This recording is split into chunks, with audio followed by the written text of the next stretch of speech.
Good morning, Lily High School. I'm Erin Watson. And I'm Lily Rosenblum. And we'll be discussing the detective/mystery genre.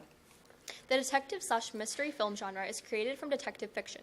Detective fiction is a subgenre of crime fiction and mystery fiction in which an investigator or a detective, either professional, amateur, or retired, investigates a crime, usually murder.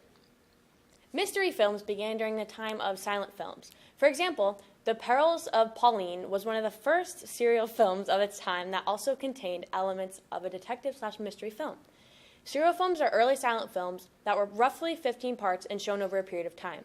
Detectives and mystery films ultimately became popular in the 1930s and 40s. The detective, private investigator, or police man/woman is usually the protagonist who is working to solve a crime through the use of physical clues and extraordinary knowledge. Clues can be as important as fatal flaws or as simple as fingerprints or footprints. Villains can range from murderers to spies to unseen evils. Figuring out a crime is often not easy, as the path to an answer often includes many twists and turns, including court cases, confessions, and piecing together motives. Seven follows two detectives as they attempt to find a serial killer who is killing people in ways that represent the 7 deadly sins.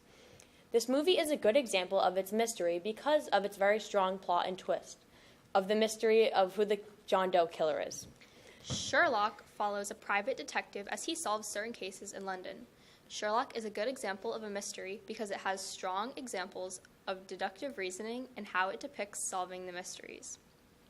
Silence of the Lambs follows the FBI trainee as she enlists the aid of a former serial killer to track down a new killer, Buffalo Bill.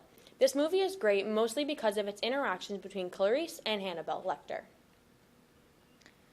Murder on the Orient Express follows a detective as he is trapped on a train forced to uncover the killer of a man who was murdered on the train. This is an example of a classic murder mystery, and it does very well with a good twist at the end. Memento follows a man with retrograde amnesia who strives to find the murder of his wife and must use pictures and tattoos to catch the man. This is a less traditional mystery movie, but it's a strong example because of its ability to create suspense. Our favorite detective/mystery films include Murder on the Orient Express, Sherlock, and Memento. Thanks for watching. Thank you. Damn.